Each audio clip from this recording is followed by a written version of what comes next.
بسم الله الرحمن الرحيم. السلام عليكم ورحمة الله.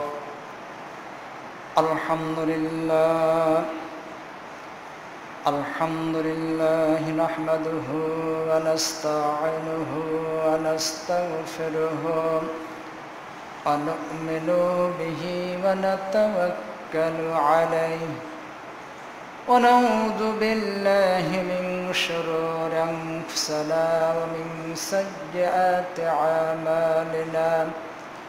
من يهدي الله فلا مضل له ومن يضلله فلا هادي له ونشهد أن لا إله إلا الله وحده لا شريك له ونشهد أن محمدًا عبده ورسوله. أعوذ بالله من الشيطان الرجيم. بسم الله الرحمن الرحيم.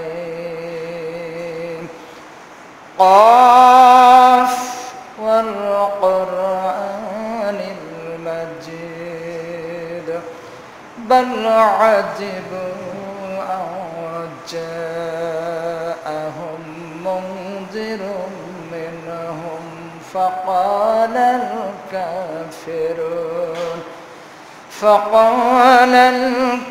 الكافرون هذا شيء عجيب.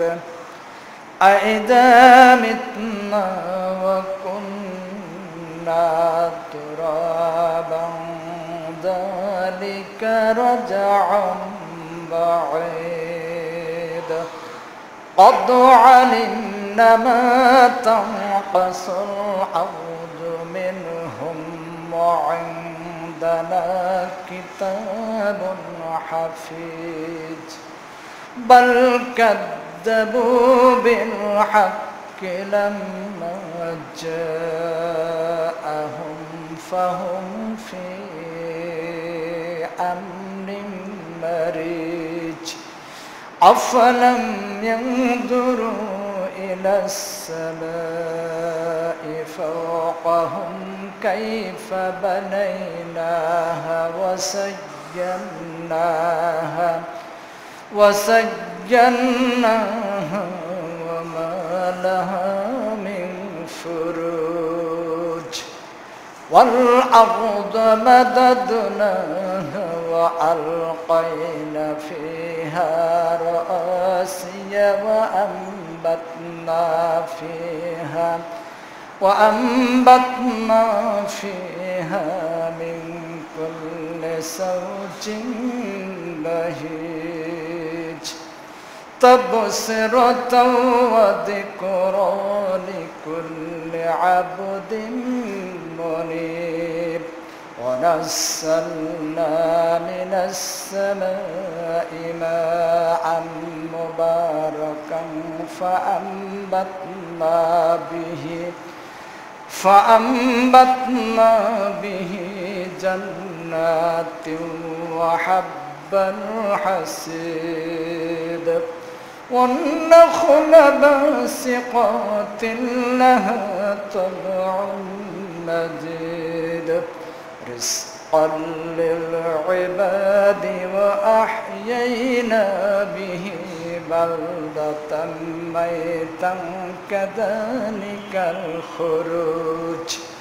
كذبت قبلهم قوم نوح وأصحاب الرس وثمود وعاد وفرعون وإخوان لوط وأصحاب الأيكة وقوم تبع كل كذب الرسل فحق وعيد.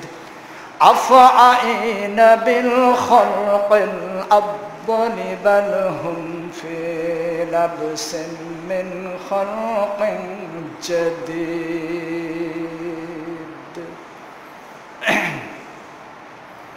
উপস্থিত সম্মানিত মুসল্লিগণ, সমস্ত প্রশংসা, বড়ত্ব, শ্রেষ্ঠত্ব একমাত্র সেই মহান রব্বুল আলামিনের জন্য, যিনি আমাদের একমাত্র রব, আমাদের প্রতিপালক। সেই মহান রব্বুল আলামিনের লাখো কোটি শুকরিয়া। আমরা সবাই বলি আলহামদুলিল্লাহ। দরুদ ও শান্তির ধারা অবতীর্ণ হোক মানবতার মুক্তির দূত, একমাত্র পথ প্রদর্শক, সমস্ত মানুষের শ্রেষ্ঠ মানুষ, সমস্ত নবীর শ্রেষ্ঠ মানুষ, সমস্ত নবীর শ্রেষ্ঠ নবী, রহমাতুল লিল আলামিন, খাতামুন নবিয়্যিন, বিশ্বনেতা মুহাম্মদ রাসূলুল্লাহ সাল্লাল্লাহু আলাইহি সাল্লামের প্রতি আমরা মহব্বতের সাথে আবার বলি সাল্লাল্লাহু আলাইহি ওয়াসাল্লাম। সম্মানিত উপস্থিতি, আজকে আমার আলোচনার বিষয়বস্তু হচ্ছে কুরবানি।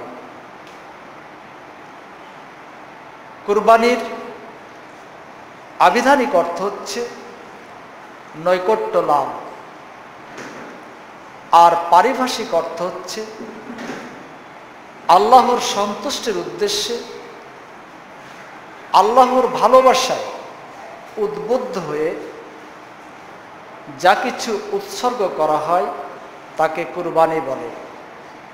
সেটা জবাইকৃত পশু হতে পারে অথবা অন্য কোনো বস্তু হতে পারে। কুরবানির ইতিহাস মানুষ সৃষ্টির মতোই অতি প্রাচীন। আদম আলাইহিস সালাম থেকে শুরু করে শেষ নবী হযরত মুহাম্মদ সাল্লাল্লাহু আলাইহি সাল্লাম পর্যন্ত প্রতিটি নবীর প্রতি আল্লাহ পাক কুরবানির বিধান করেছেন। সূরা হজ 34 নম্বর আয়াতে আল্লাহ পাক এই কথা উল্লেখ করেছেন, ওয়ালিকুল্লি উম্মাতিন জাআলনা মানসাকান লিয়াযকুরু ইসমাল্লাহি আলা মা রাযাকাহুম মিন বাহিমাতিল আনআম।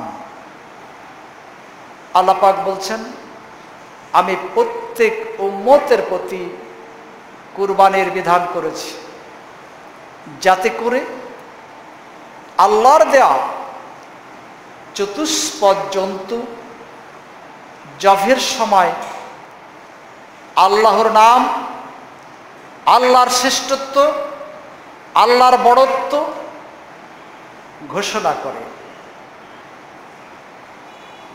তাহলে এই আয়াত থেকে আমরা যেটা বুঝতে পারছি, প্রত্যেক নবীর ওপরে এই কুরবানির বিধান করা হয়েছে। কেন করা হয়েছে? এই কুরবানি পশু জবের সময় যাতে করে একমাত্র আল্লাহর নাম, আল্লাহর শ্রেষ্ঠত্ব, আল্লাহর বড়ত্ব ঘোষণা করা হয়। আল্লাহ পাক আমাদের নবী হযরত মুহাম্মদ সাল্লাল্লাহু আলাইহি সাল্লামকে কুরবানির নির্দেশ দিয়ে ঘোষণা করছেন সূরা কাউসারের মধ্যে, বিসমিল্লাহির রহমানির রহিম, ইন্না আ'তাইনাকাল কাউসার ফাসল্লি লিরাব্বিকা ওয়ানহার। হে রাসূল, নিশ্চয় আমি আপনাকে কাউসার দান করেছেন, অতএব আপনার প্রতিপালকের উদ্দেশ্যে নামাজ পড়ুন এবং কুরবানি করুন। সূরা কাউসার, আল্লাহ পাক বলছেন, নিশ্চয় আপনাকে কাউসার দান করেছি। কাউসার মানে, কাউসার হচ্ছে এই দুনিয়া যাবতীয় নিয়ামত এবং পারলৌকিক জীবনে জান্নাতে আল্লাহ পাক যে অফুরন্ত অকল্পনীয় বান্দার জন্য নিয়ামত প্রস্তুত করে রেখেছেন, এই সমস্ত নিয়ামত এবং হাউজে কাউসারের পানীয় এর অন্তর্ভুক্ত। তাহলে আল্লাহ পাক বললেন যে তোমাদেরকে এই পৃথিবীতে আমি তোমাদের জন্য অগণিত নিয়ামত দান করেছি, যা আমি গত জুমায় আলোচনা করেছি আল্লাহর নিয়ামত সম্পর্কে। এই দুনিয়ায় তোমাদের অগণিত নিয়ামত দান করেছি, আর যেই বান্দা আমার নিয়ামত ভক্ষণ করে, আমার ইবাদত করে, আমার উপাসনা করে, আমার বিধান মেনে দুনিয়ার বুক থেকে বিদায় গ্রহণ করবে, তাদের জন্য পারলৌকিক জীবনে জান্নাতে রয়েছে অপুরন্ত অকল্পনীয় নিয়ামত। ইহকালে পরকালে তোমাদের যে আমি নিয়ামত দান করেছি, এই জন্য তোমরা কি করো? আল্লাহর উদ্দেশ্যে তোমরা নামাজ পড়ো, ওয়ানহার এবং কুরবানি করো। আল্লাহ পাক এইভাবে আল্লাহ রসুলকে নির্দেশ দিলেন। আল্লাহ রসুলকে নির্দেশ দেওয়া মানে কিয়ামত পর্যন্ত তার উম্মতকে, সমস্ত মানুষকে আল্লাহ নির্দেশ দিচ্ছেন যে তোমরা আমার এই নির্দেশকে বাস্তবায়ন করো। আল্লাহ রসুল আল্লাহ নির্দেশ পাওয়ার পরে তিনি তার উম্মতকে নির্দেশ দিচ্ছেন। قال رسول الله صلى الله عليه وسلم يا أيها الناس على كل أهل بيت في كل عام أضحية। আল্লাহ রসুল বললেন, হে মানুষ সকল, তোমাদের প্রত্যেক পরিবারের পক্ষ থেকে প্রতি বছর কুরবানি করা আবশ্যক। তাহলে আল্লাহ রসুল বললেন যে তোমাদের প্রত্যেক পরিবারের পক্ষ থেকে, কথা কিন্তু ভালো করে বুঝবেন, তাহলে আলোচনা সহজ হবে। আল্লাহ রসুল বললেন যে তোমাদের প্রত্যেক পরিবারের পক্ষ থেকে প্রতি বছর কুরবানি করা আবশ্যক। তাহলে পরিবারের পক্ষ থেকে কুরবানি করতে হবে। আমরা অনেক সময় কি করি? আমরা বাপের নামে কুরবানি করি, মায়ের নামে কুরবানি করি, নিজের নামে করি, স্ত্রীর নামে করি। এই যে নাম, উমুকের নামে কুরবানি করলাম।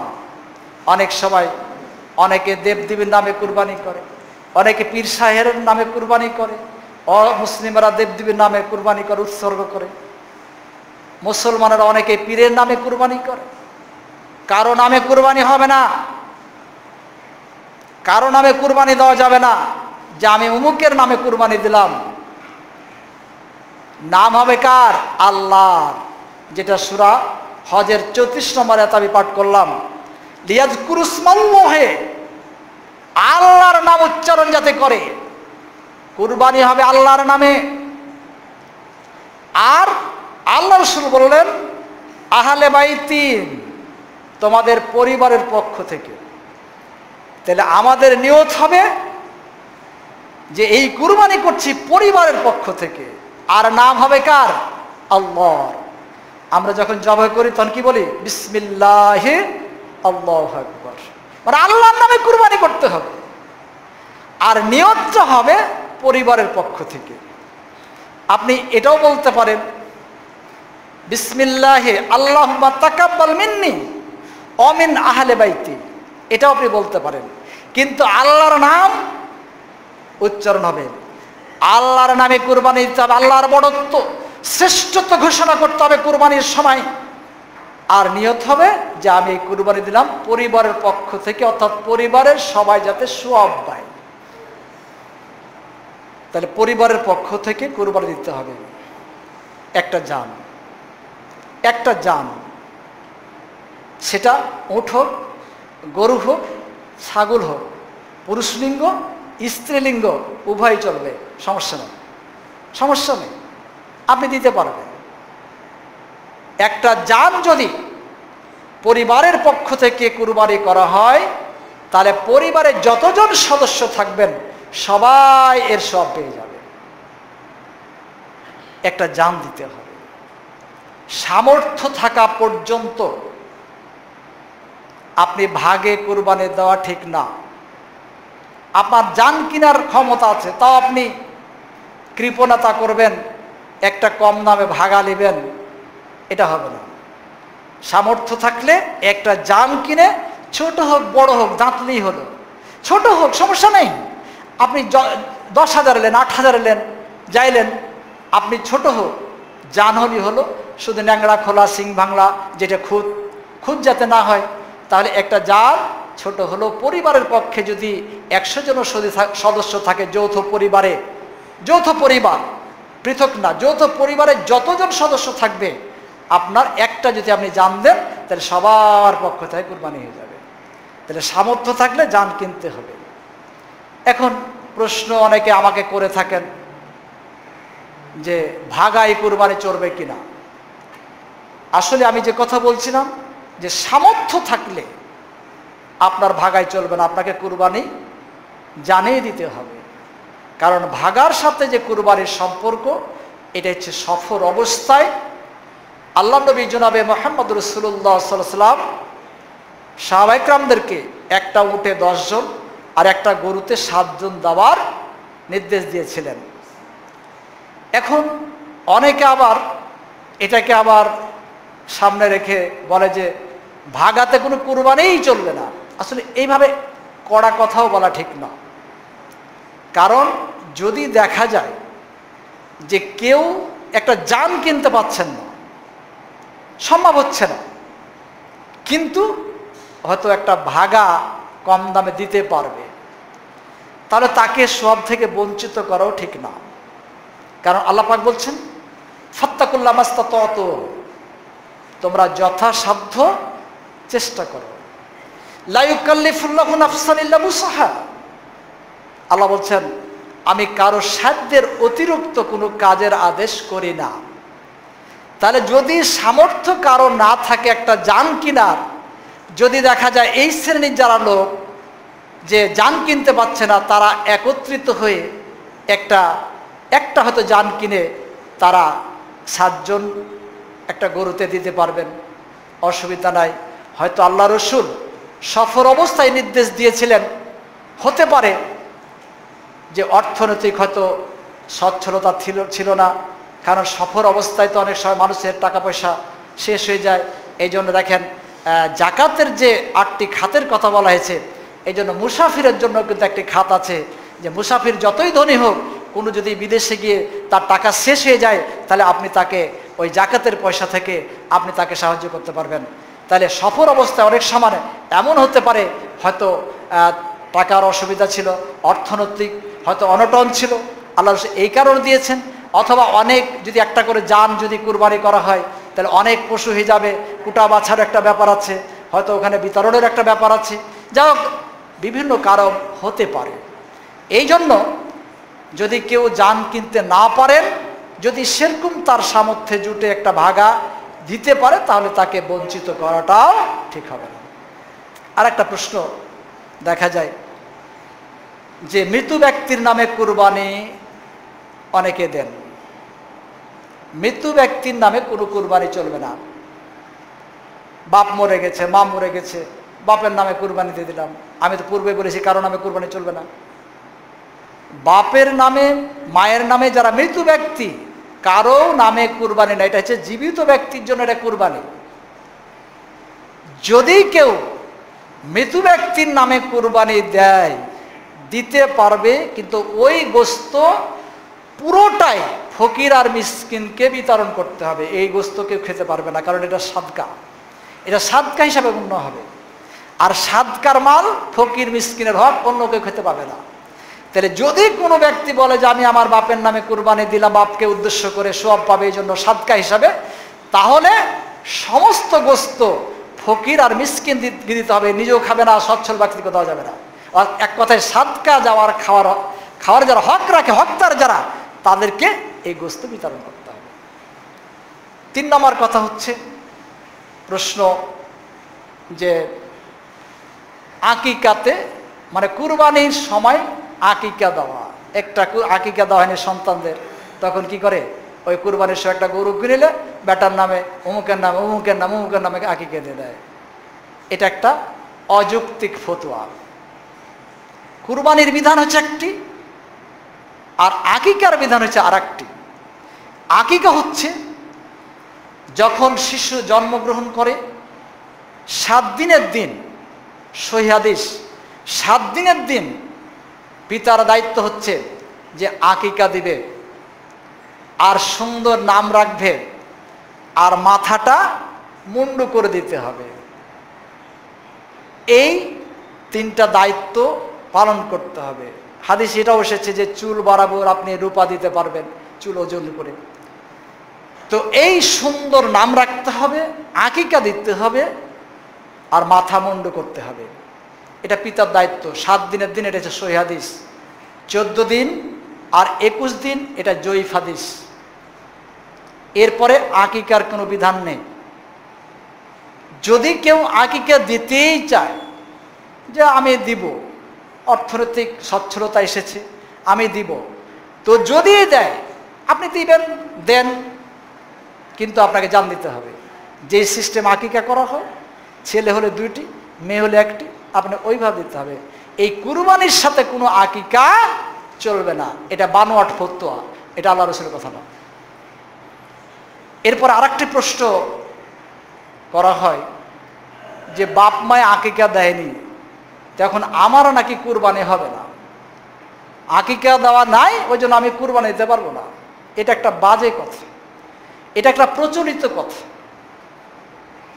আপনার বাপের যাকাত ফরজ হয়নি, কিন্তু আপনার এখন ফরজ হয়েছে। তো বাপ যাকাত দেয়নি জীবনে, বলে আপনি এখন দিবেন না? কারণ আপনার বাপের ফরজ হয়নি, আপনার বাপ দেয়নি। আপনার বাপের সামর্থ্যে জুটায়নি আপনার আকিকা দেওয়া, কুরবানি হোক আর আকিকাই হোক, যদি তার সামর্থ্যে না জুটে, যদি তার অসুবিধা হয়, অর্থনৈতিক যদি সমস্যা থাকে, তাহলে তো আল্লাহ আপনার উপর চাপিয়ে দেয়নি। কুরবানি হোক আর আকিকা হোক, আপনার আব্বার অর্থনৈতিক অত অবস্থা ছিল না, টাকা পয়সার সমস্যা ছিল, এই জন্য দিতে পারেনি, এই জন্য আপনার চলবে না। এটা একটা বানোয়াট ফতোয়া। আপনার আব্বার দায়িত্ব ছিল আপনার আকিকা দেওয়ার, সে কেন দিতে পারেনি, কেন দেয়নি, সেটা তার ব্যাপার। আপনি এখন আপনার কুরবানি দিবেন, আর আপনার যারা সন্তান হবে, আপনার যদি সামর্থ্য থাকে, অবশ্যই হাদিস মোতাবেক 7 দিনের দিন আপনি আকিকা দিবেন, নাম রাখবেন সুন্দর, এবং মাথাটা মুন্ডু করে দিবেন। এটা এখন আপনি দায়িত্ব পালন করেন। তো কথা হচ্ছে যে এই ধরনের অনেক ফতোয়া ফারাদ সমাজে চালু আছে। ওই মুন্সিরাতে এই সমস্ত কথা চালু করে দিয়েছে, আর এই কথা গেলায় বাস ঘুরপাক খাচ্ছে। সঠিক কথা মানুষ বলেও কম, প্রচলিত কথা নিয়ে মানুষ ব্যস্ত থাকে। তো যা কুরবানির গুরুত্ব সম্পর্কে আল্লাহ রাসূল বলছেন, আন আবু হুরায়রা রাদিয়াল্লাহু আনহু ক্বালা ক্বালা রাসূলুল্লাহ সাল্লাল্লাহু আলাইহি ওয়াসাল্লাম মান কানা লাহু সাতান ওয়া লাম ইউজহি ফালা আকরাবান্না মুসাল্লানা। হযরত আবু হুরায়রা রাদিয়াল্লাহু তাআলা বর্ণিত, তিনি বলেন রাসূল সাল্লাল্লাহু আলাইহি ওয়াসাল্লাম বলছেন, সামর্থ্য থাকার পরও যে ব্যক্তি ওয়া লাম ইউজহি মানে কুরবানি করল না, ফালা আকরাবান্না মুসাল্লানা, সে যেন ঈদের মাঠে না যায়। তাহলে সামর্থ্য যদি থাকে তাহলে অবশ্যই কুরবানি করতে হবে। না হলে আল্লাহ রাসূল বলছেন যে সামর্থ্য থাকার পর যদি কেউ কুরবানি না করে, কৃপণতা করে চলে যাবে, থাক দেব না, তাহলে সে যেন ঈদের মাঠে না যায়। সামর্থ্য নাই, আপনার উপর আল্লাহ চাপিয়ে দেননি, কিন্তু সামর্থ্য থাকলে আপনাকে দিতে হবে। এরপরে কুরবানির ফজিলত সম্পর্কে আল্লাহ রাসূল বলছেন যে আমরা কুরবানি যে করব, তো এর ফজিলতটা কি? আন আয়েশা রাদিয়াল্লাহু আনহা আন্না রাসূলুল্লাহ সাল্লাল্লাহু আলাইহি ওয়াসাল্লাম ক্বালা মা আমিলা আদামিয়ুন মিন আমালে ইয়াউমিন নাহারে আহাব্বু ইলাল্লাহ। হযরত আয়েশা রাদিয়াল্লাহু তাআলা আনহা বর্ণনা করছেন, আল্লাহ রাসূল বলছেন, মা আমিলা আদামিয়ুন মিন আমালে ইয়াউমিন নাহারে আহাব্বু ইলাল্লাহ। ঈদুল আজহার দিন পশু রক্ত প্রবাহিত করা আল্লাহর কাছে সবচেয়ে প্রিয় আমল। সেদিনের জন্য যত আমল আছে, আমরা যত আমল করি, সবচাইতে প্রিয় আমল সেদিন হচ্ছে পশু রক্ত প্রবাহিত করা। জয়নুল আরব তিনি কুরবানির ফজিলত তাৎপর্য বর্ণনা করছেন। আফসালুল ইবাদাত ইয়াউমাল ঈদে ইরাকাত দাবিল কুরবাত। তিনি বলছেন ঈদুল আজহার দিন পশু রক্ত প্রবাহিত করাটা হচ্ছে শ্রেষ্ঠ ইবাদত, শ্রেষ্ঠ আমল। সেদিনের জন্য আপনি যতই আমল করেন না কেন, সেদিনের যে ফজিলত, রক্ত প্রবাহিত করাটা, কুরবানি করাটা, এটা হচ্ছে সেদিনকার জন্য শ্রেষ্ঠ ইবাদত। সেদিনকার জন্য এর চাইতে আর কোনো উত্তম ইবাদত হয় না। এভাবে কুরবানির ফজিলত বর্ণনা করা হয়েছে। আল্লাহ নবী জনাবে মুহাম্মদ রাসূলুল্লাহ সাল্লাল্লাহু আলাইহি ওয়াসাল্লাম তিনি ফজিলতের কথা বলেছেন, তিনি আমলও করেছেন। আন ইবনে উমর রাদিয়াল্লাহু আনহু ক্বালা আকামা বিল মাদিনাতে আকামা রাসূলুল্লাহ সাল্লাল্লাহু আলাইহি ওয়াসাল্লাম বিল মাদিনাতে আসারা সিনিনাই জাহি। হযরত ইবনে উমর বলছেন, ক্বালা আকামা রাসূলুল্লাহ সাল্লাল্লাহু আলাইহি ওয়াসাল্লাম বিল মাদিনাতে আসারা সিনিনাই জাহি। আল্লাহ রাসূল মদিনাতে 10 বছর অবস্থান করেছেন আর প্রতি বছরই কুরবানি করেছেন।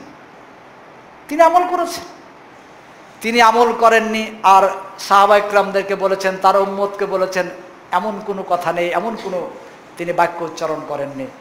তিনি আল্লাহর বিধানকে আগে নিজের জীবনে বাস্তবায়ন করেছেন, পরিবারে বাস্তবায়ন করেছেন, সমাজে বাস্তবায়ন করেছেন, রাষ্ট্রীয়ভাবে বাস্তবায়ন করেছেন।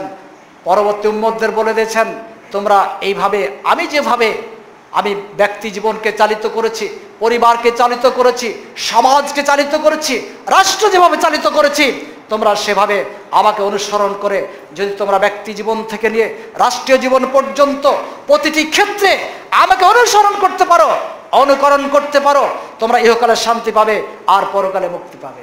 আল্লাহ রাসূল নিজে আমল করে কাউকে বলেননি। অতএব কুরবানের ফজিলত অনেক বেশি। এখন আমরা কুরবানি করব। কুরবানি করার পর আমরা কি করব? গোশতগুলি। অনেক সময় প্রশ্ন আসে যে হুজুর ভাগ কয় ভাগ করব, 3 ভাগ করে কে কাকে কতটুকু দেবো, এই ধরনের অনেক কথা আছে। আল্লাহ পাক কুরবানির গোশত কি করতে হবে এটাও বলে দিয়েছেন সূরা হজ্জের 36 নম্বর আয়াতে। ফাইজা অজিবা জুনুবুহা ফাকুলু মিনহা ওয়াতিমুল করিয়া আল মুতাররা। এটা সূরা হজ্জের 36 নম্বর আয়াত। আল্লাহ পাক বলছেন ফাইজা অজিবা জুনুবুহা, যখন পশুটা কাত হয়ে যায়, মানে জবে হয়ে যায়, ফাকুলু মিনহা, তোমরা খাও, ওয়াতিমুল করিয়া, আর নিকটতম আত্মীয় স্বজনকে দাও, আল মুতাররা, আর যারা মুখাপেক্ষী, যারা চেয়ে আছে যে আমাকে দিলে আমি খাবো, অর্থাৎ ফকির মিসকিন, এদেরকে খাও। তাহলে আল্লাহ পাক এখানে 3 শ্রেণীর লোককে এই গোশত খাওয়ার কথা বললেন। যারা কুরবানি দিবেন তার পরিবার খাবে, আর নিকটতম আত্মীয় স্বজন, অনেকেই ভাগা দিতে পারেন না, ওদের খোঁজ খবর নিয়ে তাদের কাছে পৌঁছাতে হবে। আর মুতাররা, যারা মুখাপেক্ষী, যারা চাচ্ছেন যে আমাকে দেন বা আমি খাবো, আমাকে খাওয়ার জন্য সে অপেক্ষা করছে যে আমাকে দিলে আমি খাবো, চেয়ে আছে, এদেরকে খাওয়াও। তাহলে এই 3 শ্রেণীর লোককে খেতে হবে। এটাকে সামনে রেখেই 3 ভাগ করা হয় বা করছেন। করাও যে আমি বলছি বেঠিক এটাও না, 3 ভাগ করা উত্তম। তবে যদি দেখা যায় কোনো দিকে বেশি প্রয়োজন, তাহলে কম বেশি করতেও সমস্যা নেই। ধরুন আপনার স্বামী স্ত্রী 2 জন, এখন আপনি একটা খাসি বা গরু কুরবানি দিলেন, এখন 3 ভাগ করলে তো আপনার কাছে অনেকখানে থেকে যাচ্ছে, আপনার ভাগে অনেক, মাত্র মানুষ 2টা, তবে মেলা দিন ধরে খাবেন। দেখা যাচ্ছে প্রচুর ফকির মিসকিন, আপনি যেটা দিলেন এই চাহিদাতে বেশি, ফকির মিসকিনের চাহিদা বেশি পূরণ হচ্ছে না, তাহলে আপনি ইচ্ছা করলে আপনি বেশি অংশ 3 ভাগ করেছেন, কিন্তু আরও কিছু বেশি অংশ আপনি ফকির মিসকিনকে চাহিদা অনুযায়ী আপনি ওখানেও কিছু ব্যবহার বেশি করতে পারবেন। দেখা যাচ্ছে যে ফকির মিসকিন অত নাই, হয়তো সবারই সচ্ছলতা, এরকম তো অবস্থার পরিবর্তন হতে পারে, সমাজের অবস্থার পরিবর্তন হতে পারে। নিকটতম আত্মীয় স্বজন যারা আছে তারা হয়তো অনেকেই কুরবানি দিতে পারেননি, দেখা গেল ওদিকে চাহিদা বেশি, আপনি ওদিকেও কিছু যদি অংশ বেশি ব্যবহার করেন তাও সমস্যা নাই।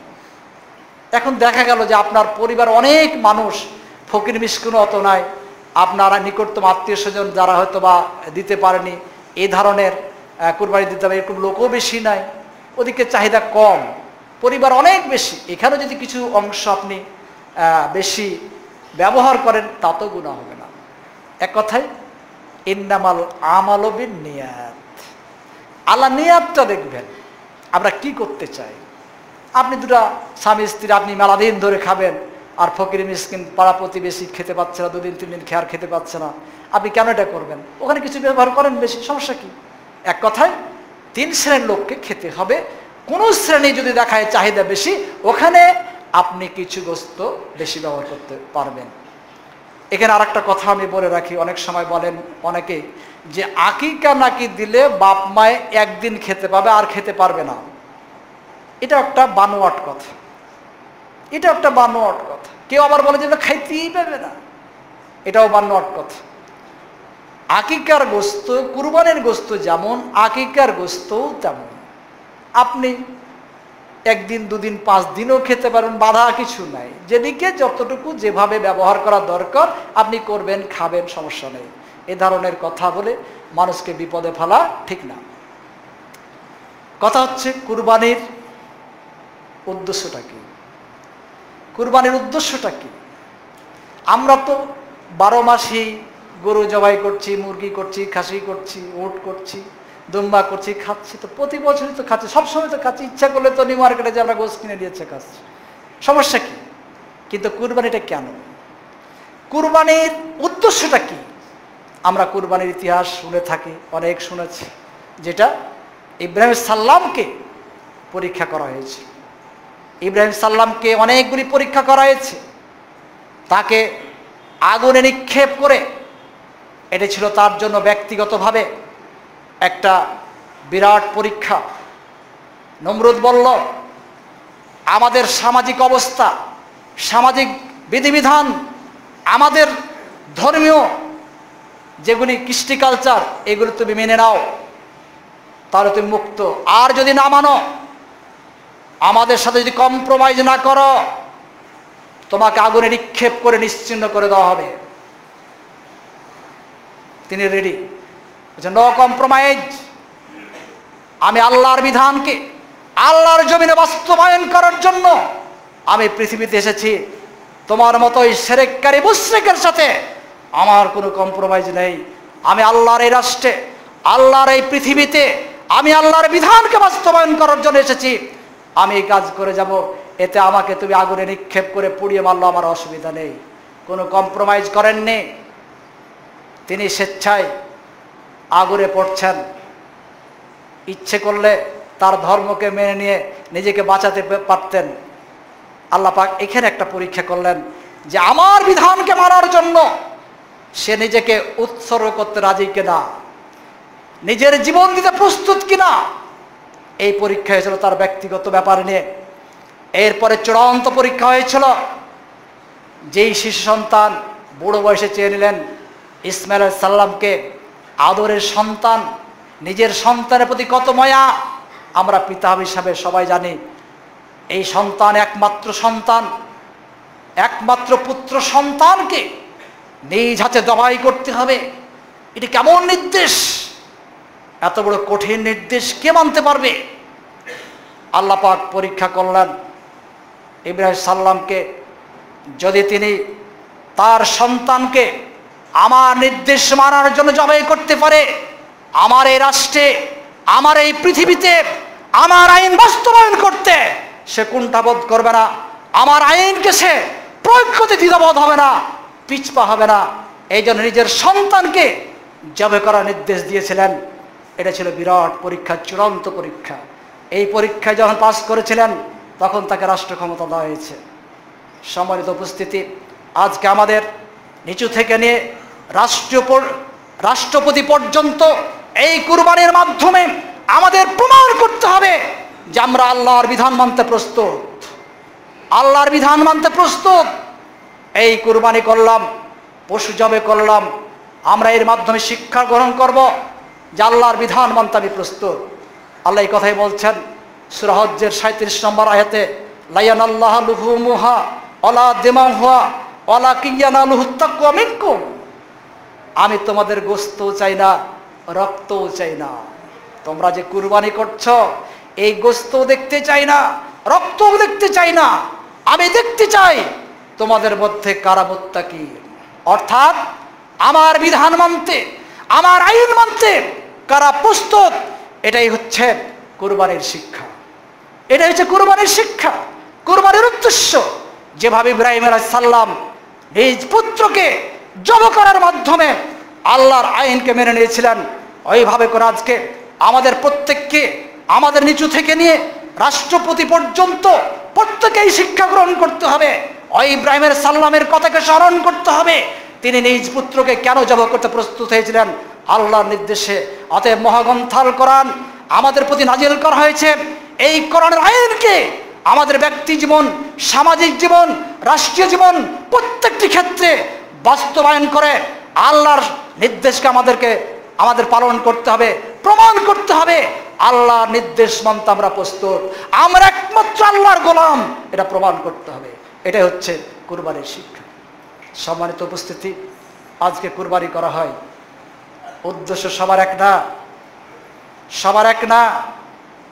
কেউ কুরবানি করেন নাম কেনার জন্য, কে কত বড় কিনতে পারে, পেপারে উঠে এত লক্ষ টাকায় অমুক কুরবানি অমুক ব্যক্তি নিয়েছে। ভালো কুরবানি করতে নিষেধ নাই, কিন্তু নিয়ত যদি হয়ে যায় মানুষ জানুক বাংলাদেশের শ্রেষ্ঠ কুরবানি আমি কিনেছি, তাহলে সব ব্যর্থ, লাভ হবে না। অনেকে কুরবানি করেন মান সম্মানের জন্য, যে কুরবানি যদি দিতে না পারি তো মান সম্মান থাকবে না, মানুষে কি বলবে, এই জন্য কুরবানি করতে যান। আপনারও কুরবানি করে কোনো লাভ নেই।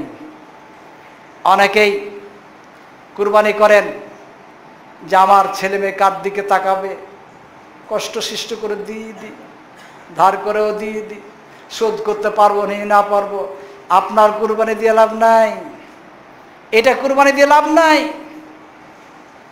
অনেকেই কুরবানি করেন কার জন্য, গোশত খাওয়ার জন্য, গোশত খাওয়ার জন্য। একটা খাসি দিয়েছে তা আর একটা ভাগা দিচ্ছে। কথা ভালো করে বুঝুন, একটা পরিবারের পক্ষ থেকে আপনি কুরবানি করলে যথেষ্ট।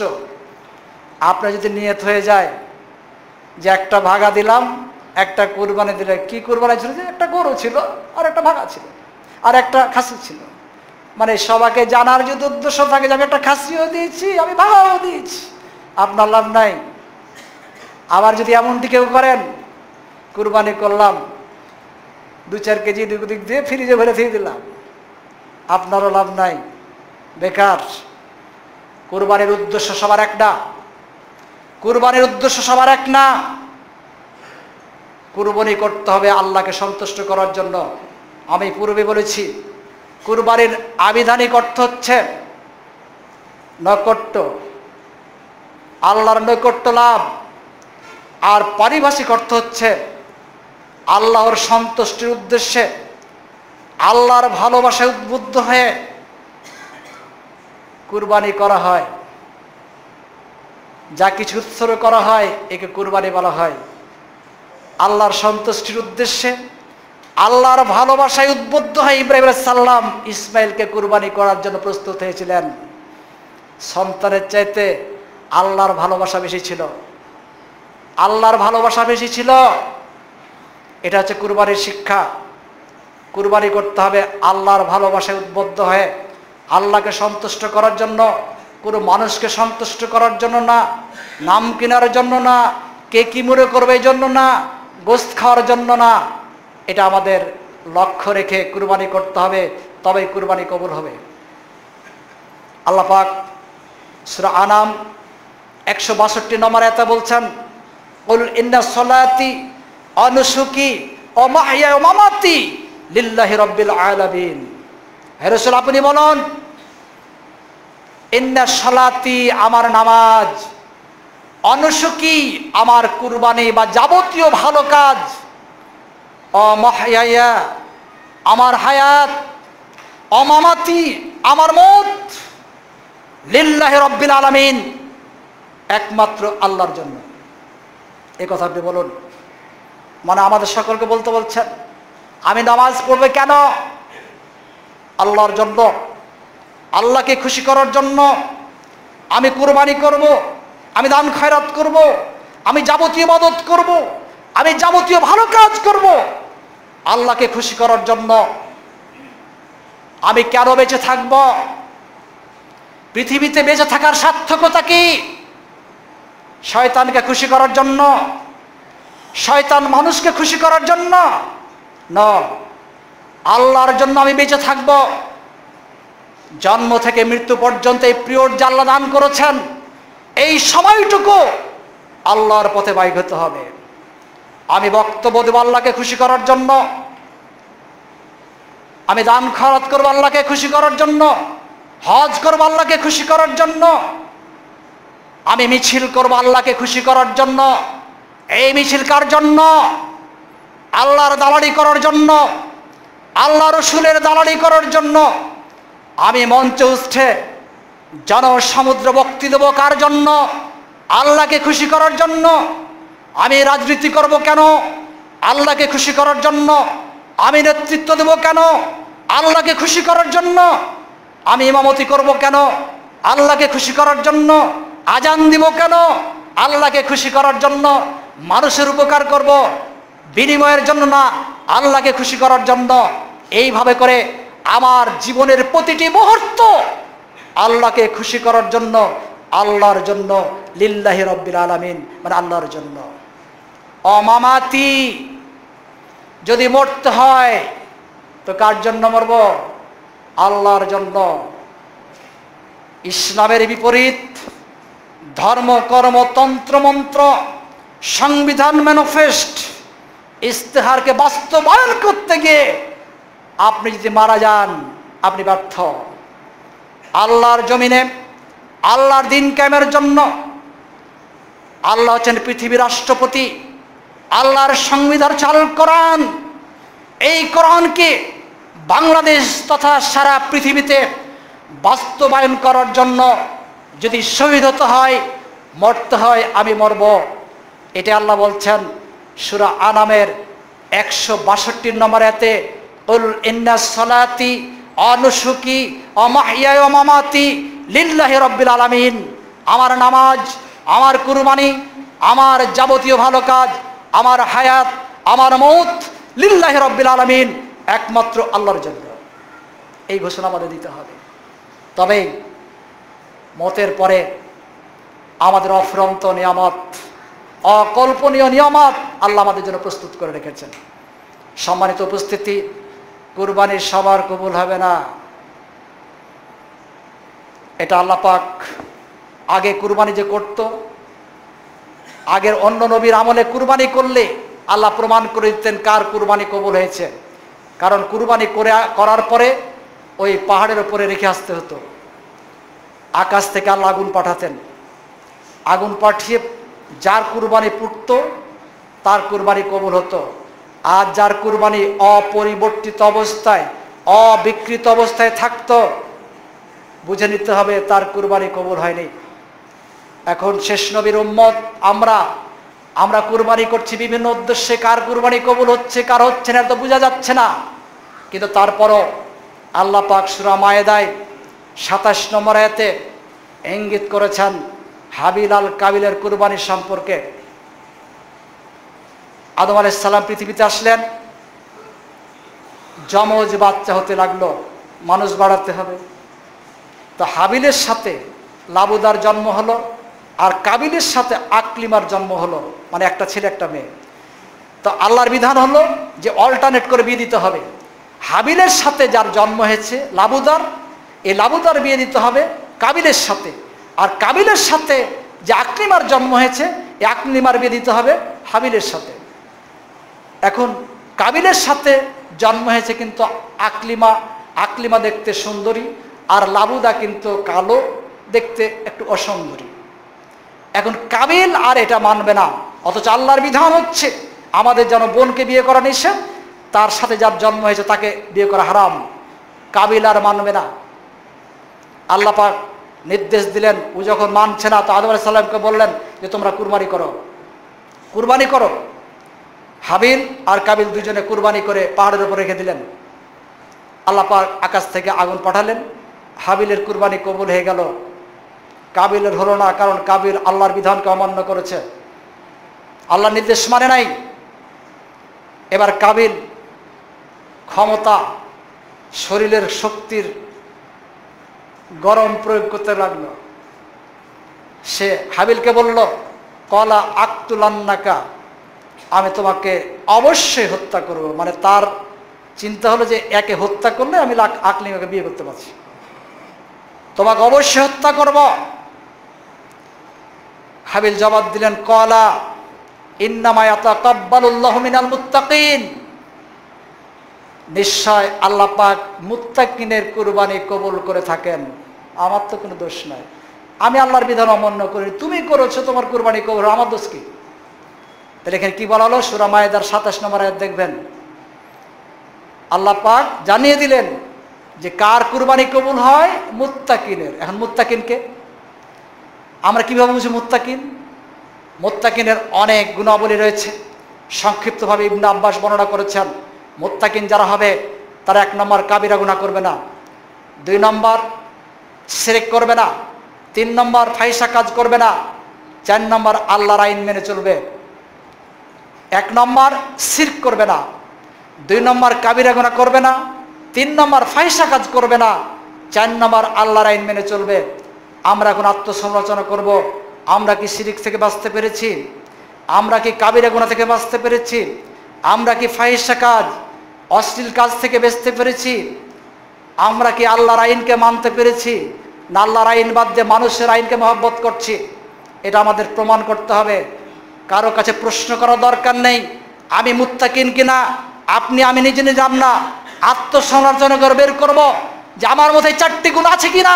যদি না থাকে তাহলে আমরা মুত্তাকিন হতে পারবো না। আর সূরা মায়েদার 27 নম্বর আয়াত অনুযায়ী মুত্তাকিন ছাড়া ওরা কুরবানি কবুল করবেন না। সম্মানিত উপস্থিতি, সবাই অনেকখানি হয়ে গেছে। কথা হচ্ছে কি, আমাদের আরেকটি ঈদের দিনে একটা কাজ হচ্ছে, সেটা হচ্ছে তাকবীর ধ্বনি পড়তে হবে।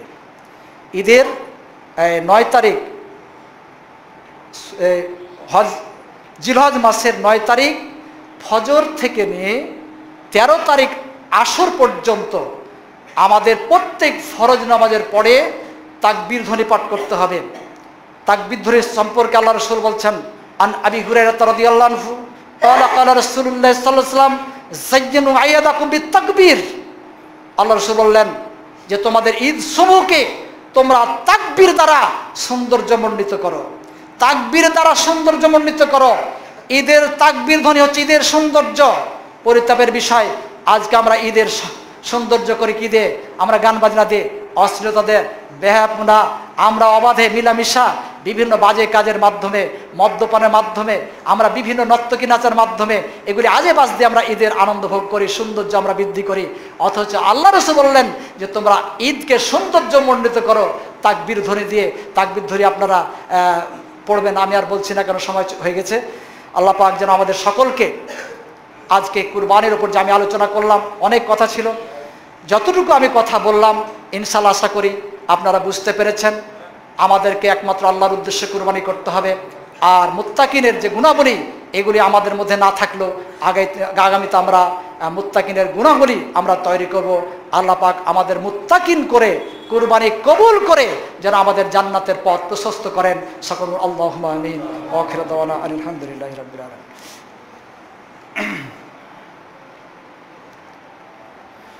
إن الله وملائكته يصلون على النبي يا أيها الذين آمنوا صلوا عليه وسلموا تسليما وقل الحمد لله الذي لم يتخذ ولدا ولم يكن له شريك في الملك ولم يكن له ولي من الذل وكبره تكبيرا اللهم صل على محمد وعلى آل محمد كما صليت على إبراهيم وعلى آل إبراهيم إنك حميد مجيد اللهم بارك على محمد وعلى آل محمد كما باركت على إبراهيم وعلى آل إبراهيم إنك حميد مجيد ربنا ظلمنا أنفسنا وإن لم تغفر لنا وترحمنا لنكونن من الخاسرين ربنا آتنا في الدنيا حسنة وفي الآخرة حسنة وقنا عذاب النار ربنا اغفر لي ولوالدي ولجميع المؤمنين المؤمنات المسلمين المسلمات الأحياء منهم والأموات